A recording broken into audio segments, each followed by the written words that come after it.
بسم اللہ الرحمن الرحیم۔ السلام علیکم ورحمۃ اللہ وبرکاتہ۔ اللہ کون ہے؟ اللہ کیا ہے؟ ہمیں یقین ہو یا نہ ہو، اللہ اپنی ذات، اپنی صفات میں بے مثل اور بے مثال ہے۔ دنیا کی زندگی میں سر کی آنکھوں سے اللہ تعالیٰ کا دیدار صرف ہمارے نبی حضرت محمد صلی اللہ علیہ وآلہ وسلم کو حاصل ہوا۔ ہاں، دل کی نگاہ سے یا خواب میں اللہ تعالیٰ کا دیدار دوسرے انبیاء علیہ السلام بلکہ بہت سے اولیاء کرام کو بھی نصیب ہوا، اور آخرت میں ہر مسلمان کو اللہ تعالیٰ اپنا دیدار کروائے گا انشاءاللہ۔ اللہ تعالیٰ کے ہر کام میں بے شمار حکمتیں ہیں کہ ہم کو معلوم ہوں یا نہ ہوں۔ اللہ کے کسی کام کو برا سمجھنا یا اس پر اعتراض کرنا یا ناراض ہونا یہ کفر کی بات ہے،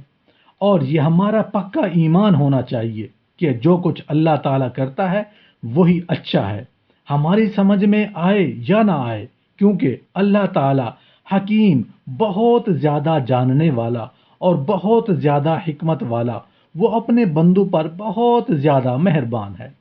تمام عالم زمین اور آسمان وغیرہ سارا جہان پہلے بالکل ناپید تھا، کوئی چیز بھی نہیں تھی، پھر اللہ تعالیٰ نے اپنی قدرت سے سب کو پیدا کیا تو یہ سب کچھ موجود ہوا۔ بے شک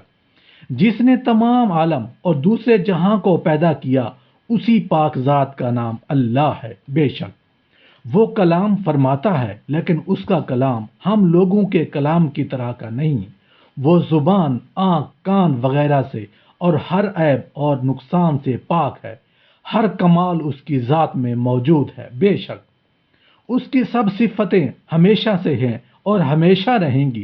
کوئی صفت اس کی کبھی نہ ختم ہو سکتی ہے نہ گھٹ بڑھ سکتی ہے۔ بے شک اللہ تعالیٰ ایک ہے، کوئی اس کا شریک نہیں، وہ ہمیشہ سے ہے اور ہمیشہ رہے گا، وہ بے پرواہ ہے، کسی کا محتاج نہیں، سارا عالم اس کا محتاج ہے، کوئی چیز اس کے مثل نہیں، وہ سب سے یکتا اور نرالا ہے، وہی سب کا مالک اور خالق ہے، وہ زندہ ہے، وہ قدرت والا ہے، وہ ہر چیز کو جانتا ہے، سب کچھ دیکھتا ہے، سب کچھ سنتا ہے، سب کی زندگی اور موت کا مالک ہے،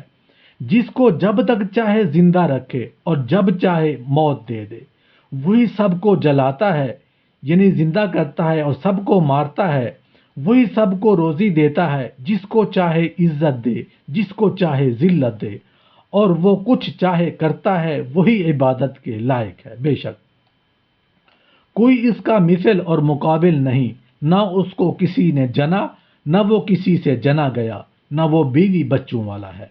وہ اپنی پیدا کی ہوئی ہر چیز پر بڑا مہربان ہے، وہی سب کو پالتا ہے، وہی بڑائی والا ہے اور بڑی عزت والا ہے،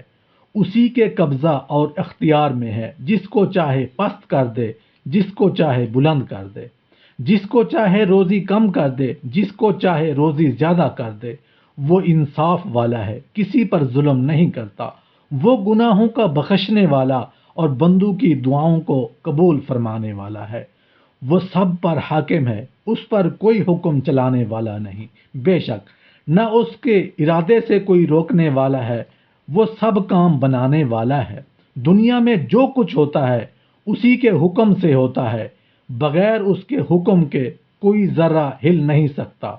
اس کے حکم اور اس کے کسی کام میں کسی کو روک ٹوک کی مجال نہیں، وہ تمام عالم اور سارے جہان کی حفاظت اور اس کا انتظام فرماتا ہے، نہ وہ سوتا ہے، نہ وہ اونگتا ہے، نہ کبھی غافل ہوتا ہے، اللہ تعالیٰ پر کوئی چیز واجب اور لازم نہیں، وہ جو کچھ کرتا ہے وہ اس کا فضل اور اس کی مہربانی ہے۔ بے شک وہ مخلوق کی تمام صفتوں سے پاک ہے، وہ بڑا ہی رحیم اور کریم ہے، وہ اپنے بندوں کو کسی ایسے کام کا حکم نہیں دیتا جو بندوں سے نہ ہو سکے، وہ اپنے بندوں کی بدعمالیوں اور گناہوں سے ناراض ہوتا ہے اور بندوں کی نیکیوں اور عبادتوں سے خوش ہوتا ہے۔ بے شک اسی لیے اس نے گناہ گاروں کے لیے دوزخ کا عذاب اور نیک کاروں کے لیے جنت کا ثواب بنا دیا ہے۔